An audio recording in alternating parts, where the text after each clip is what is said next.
ஆண்டவராய் இயேசு கிறிஸ்துவின் விலையேறப்பெற்ற நாமத்திலே உங்கள் யாவருக்கும் அன்பின் வாழ்த்துக்கள் கூறி இன்றைய தியானத்திற்கு உங்களை வெகு தயவோடு அழைக்கிறோம்.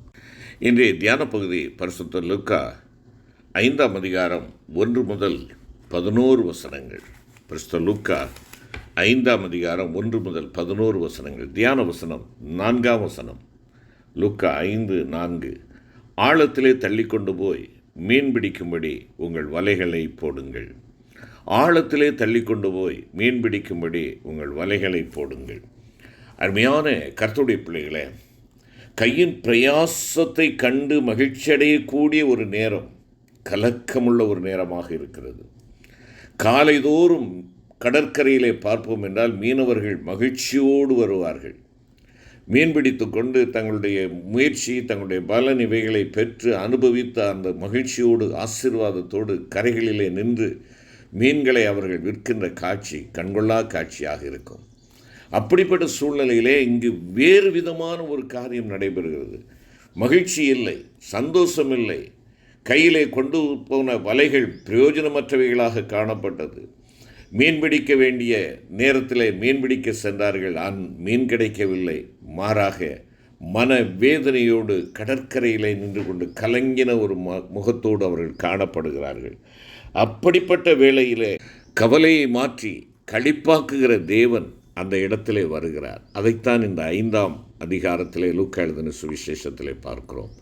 அருமையான கர்த்தருடைய பிள்ளைகளே, மீன்பிடிக்கும் தொழில் செய்கிற பேதுரு மிகவும் அனுபவம் பெற்றவன். ஒரு நாள் அவனுடைய தொழிலில் பெரும் தோல்வி ஏற்பட்டது. ஒரு மீன் கூட பிடிக்க முடியவில்லை. எவ்வளவு வேதனை இருக்கும் என்று எண்ணி பாருங்கள். சாதாரணமாக இருக்கிறவர்கள் மீன்களை அள்ளி கொண்டு போகிறார்கள். எனக்கு இருக்கிற ஆற்றல் என்ன, திறமை என்ன, ஆனால் இவைகளின் மத்தியிலே ஒரு தனி ஒரு மீன் கூட எனக்கு கிடைக்கவில்லையே என்ற சோர்வும் வெறுப்பும் அவனை ஆட்டி கொண்டு இருந்திருக்கும். அப்படிப்பட்ட ஒரு சூழ்நிலையில் வீட்டிற்காவது போகலாமே என்று வலையை அலசி கொண்டிருந்தார். தச்சனுடைய குமாரனாகிய இயேசு, புகழ்பெற்ற தச்சனாக விளங்கியவர், பேதுருவை சந்திக்கிறார். படவில் ஏறினார். ஒரு வார்த்தையும் சொல்லாமல் படவில் ஏறுகிறாரே, என்ன விஷயம் என்று கூட அவன் எண்ணியிருந்திருக்கலாம். இப்போது ஆண்டவருடைய வாயிலிருந்து அருமையான வார்த்தை வருகிறது. கரையிலிருந்து சற்றே தள்ளு, கரையிலிருந்து சற்றே தள்ளு என கேட்டார். என்ன ஆச்சரியம்! உடனே கீழ்ப்படுகிறானே. சரி, இவனை மேலான ஜீவியத்துக்கு உயர்த்த வேண்டும் என உறுதியுடன் போதகத்தை முடிக்கிறார் ஆண்டவராய் இயேசு கிறிஸ்து.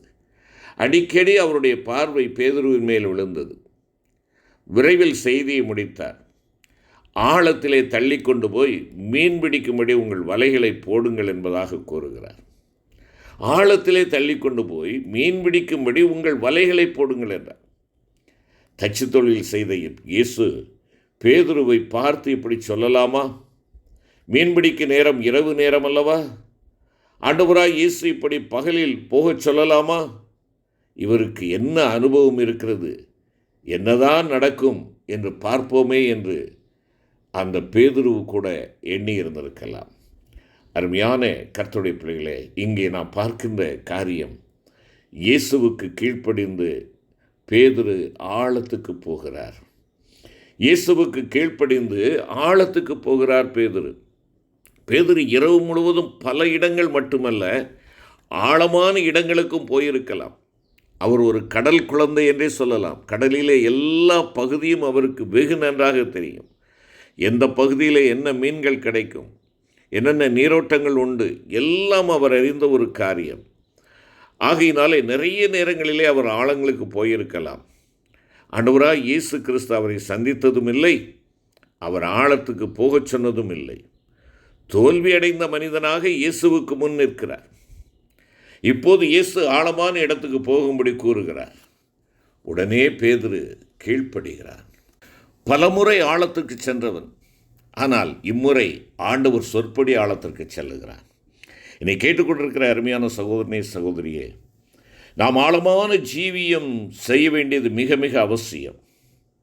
ஆனால் ஆண்டவராகிய இயேசு கிறிஸ்துவனுடைய அழைப்பின்றி நாம் அந்த ஜீவியம் செய்ய முயலுவோம் என்றால் விழுதல் தான் உண்டாகும் என்பதை மறந்து போகக்கூடாது. தோல்விதான் ஏற்படும். ஆம், தோல்விதான். என்னை கேட்டுக்கொண்டிருக்கிற அருமையான சகோதர சகோதரி, நீங்களும் நானும் ஆழமான ஜீவியம் செய்ய அழைக்கப்படுகிறோம். ஆழமான ஜீவியம் செய்ய அழைக்கப்படுகிற நாம் அழைத்தவரோடு நாம் நிலைத்திராவிட்டால் பிரயோஜனமில்லை என்பதை மறந்து போகக்கூடாது. அவருடைய வார்த்தையின்படி அவன் செல்லுகிறான், அவருடைய வார்த்தையின்படி அவன் செய்கிறான், கீழ்ப்படிந்து செயல்கிறான். அருமையான கர்த்தருடைய பிள்ளையே, ஆண்டவருக்காக நான் வாழுகிறேன் என்று சொல்லுகிற நீங்களும் நானும் தேவனுடைய கட்டளைகளுக்கு கீழ்ப்படிந்தவர்களாக, அவருடைய வார்த்தைகளுக்கு வாக்குகளுக்கு கீழ்ப்படிந்தவர்களாக நாம் செயல்படுகிறோமா என்பதை சிந்திக்க வேண்டும். நான் என்னுடைய முயற்சியிலே நான் போகிறேன், எனக்கு தெரியாதது ஒன்றுமில்லை என்று சொல்லி நான் ஒரு சன்மார்க்க ஜீவியத்தின் மூலமாக நான் ஆண்டவருக்கு பிரியமாய் நடக்கிறேன் என்று சொல்லி வெளிப்படுத்த நான் விரும்புவேன் என்றால் அது மிக மிக மோசமான தோல்வியை சந்திப்பதற்காகும். அருமையான கர்த்தருடைய பிள்ளையே, இங்கே ஆண்டவருடைய உத்தரவுப்படி பேதுரு ஆழத்திற்கு போகிறார். இரண்டாவதாக நாம் பார்க்கின்ற பொழுது, ஆண்டவராகிய இயேசு கிறிஸ்துவை தன்னோடு அழைத்து கொண்டு ஆழத்துக்கு போகிறார்.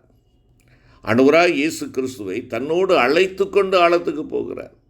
ஆழத்துக்கு போவது என்பது லேசான ஒரு காரியம் அல்ல, அது மிக ஆபத்தானது.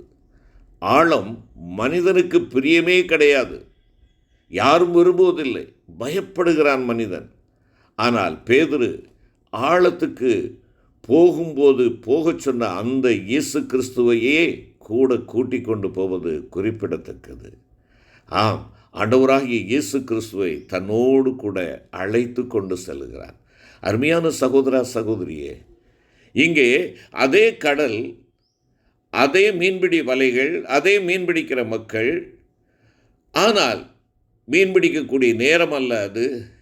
மாறாக இங்கே அதே கடலுக்குள்ள அதே மீன்பிடிக்கிற பேதுரு, அதே வலைகளோடு, அது மாத்திரமல்ல, இப்பொழுது ஆண்டவரும் உடன் செல்லுகின்றார்.